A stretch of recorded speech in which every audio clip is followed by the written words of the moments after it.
भगवान राधा कृष्ण के मिलित तनु, राधा कृष्ण मिले जब दो,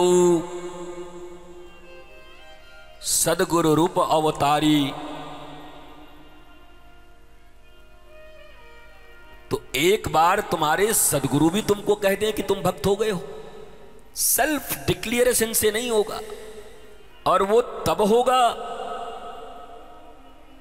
जब बुद्ध ने कहा अप्पो दीपो भव,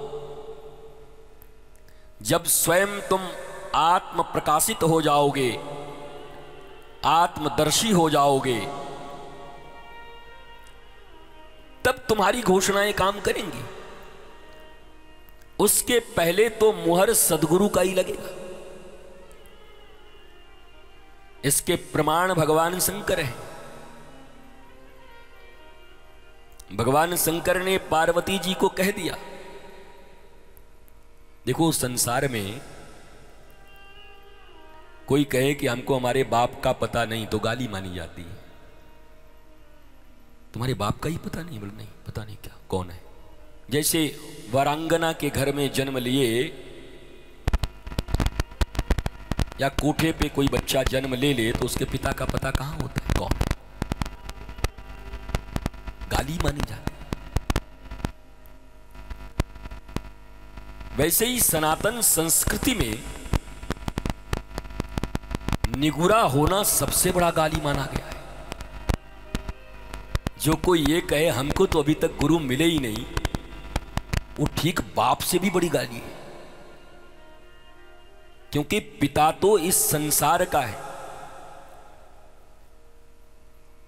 और वो सदगुरु उस परम पिता से मिलाने वाला है। इस पिता से भी ऊपर का दर्जा उसको प्राप्त है एक जगह पर। इसलिए अगर वो नहीं है तो बड़ी गाली मानी जाती है इस जगत में।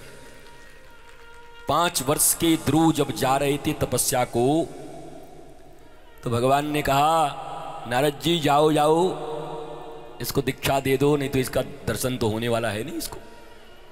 अरे बोला महाराज जी बड़ा कठोर तपस्या करने वाला है। बोला कछु करेगो हम दर्शन नहीं देंगे, क्योंकि निगुरा है ये। तो नारद जी ने ध्रुव को बन जाने से पहले रोका, डराया, धमकाया, बाघ खा जाएगा, सांप काट लेंगे, भोजन नहीं मिलेगा, तू बालक है, अभी गुस्सा में है, फिर मैया याद आवेगी। और ये बोलते बोलते नारद जी दौड़ के और पेड़ पे चढ़ गए। अरे शेर शेर शेर। अब यहां भरे पांडाल में बीच में खाली कोई कह के उछल जाए सांप, पूरा पांडाल खाली, बाबा जी अकेले बैठे हुए यहां। पांडाल और पंखे को कथा सुनाएंगे फिर हम, कोई नहीं बचेगा।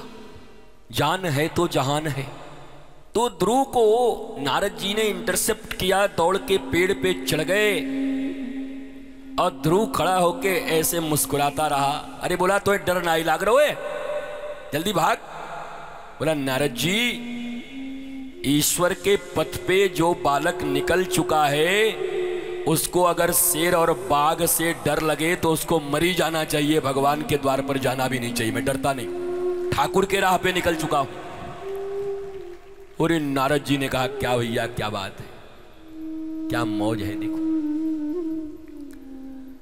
और फिर नारद जी ने बिठाकर कान में ध्रुव को दिव्य 12 अक्षर मंत्र दे दिया और मधुबन में जाकर उसी मंत्र के बल पर ध्रुव ने हरि को प्रकट कर दिया 6 महीने में, भगवान को। तो निगुरा होना बड़ी गाली मानी जाती है।